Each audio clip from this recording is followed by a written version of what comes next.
അർബുദ ചികിത്സയ്ക്കുള്ള മരുന്നുകളുടെ GST 12% നിന്ന് 5% കുറച്ചു. വിദ്യാഭ്യാസ സ്ഥാപനങ്ങൾക്ക് ഗവേഷണത്തിന് നൽകുന്ന ഗ്രാന്റിന് GST ഒഴിവാക്കാനും GST കൗൺസിൽ യോഗത്തിൽ തീരുമാനം.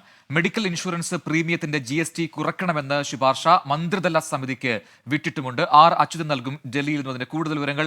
അച്യുതൻ, ഈ രീതിയിൽ GST കൗൺസിൽ ഉണ്ടായ ചർച്ചകൾ, അതിന്റെ വിശദാംശങ്ങളാണ് ഇപ്പോൾ പുറത്തുവരുന്നത്. ആശ്വാസകരമായ ചില തീരുമാനങ്ങൾ ഉണ്ടായിട്ടുണ്ട്. അതോടൊപ്പം തന്നെ മറ്റു ചില കാര്യങ്ങൾക്കായി മന്ത്രിതല സമിതിക്ക് ശുപാർശ വിട്ടിട്ടുമുണ്ടല്ലോ. എന്താണ് നമുക്ക് മനസ്സിലാക്കാൻ കഴിയുന്ന വിവരങ്ങൾ? പ്രജിൻ, ഇന്ന് ചേർന്ന GST കൗൺസിൽ യോഗത്തിൽ നിർണായകമായിട്ടുള്ള തീരുമാനങ്ങൾ ഉണ്ടായി എന്ന് തന്നെയാണ് ലഭിക്കുന്ന വിവരം. അതായത് ധനമന്ത്രി നിർമ്മല സീതാരാമൻ നടത്തിയ വാർത്താ സമ്മേളനത്തിൽ വ്യക്തമാക്കിയിരിക്കുന്നത്.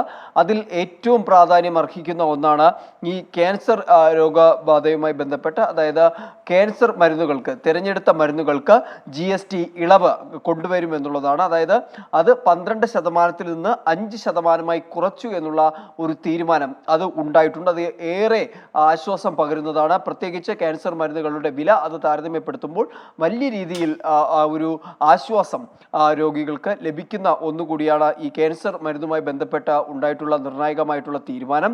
മറ്റൊന്ന്, വിദ്യാഭ്യാസ സ്ഥാപനങ്ങൾക്ക് ഗവേഷണത്തിന് ലഭിക്കുന്ന ഗ്രാന്റ്, അതിൽ ഉള്ള GST അത് ഒഴിവാക്കി എന്നതുകൂടി അറിയിച്ചിട്ടുണ്ട്. മറ്റൊന്നാണ് ഈ മെഡിക്കൽ ഹെൽത്ത് ഇൻഷുറൻസുമായി ബന്ധപ്പെട്ടിട്ടുള്ള ചില ആശങ്കകൾ.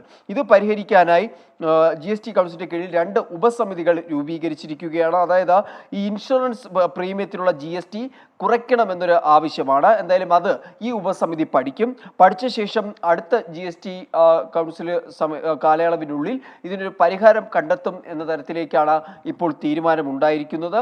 ഒപ്പം തന്നെ ചില നിർണായകമായിട്ടുള്ള ചില നേട്ടങ്ങൾ കൂടി ഉണ്ടായിട്ടുണ്ട്. അതിലൊന്ന്, GST ഉയർത്തിയ ശേഷം ഓൺലൈൻ ഗെയിമിങ്ങളിൽ നിന്ന് വരുമാനം അത് വർദ്ധിച്ചതായി കൂടി ധനമന്ത്രി അറിയിച്ചിട്ടുണ്ട്.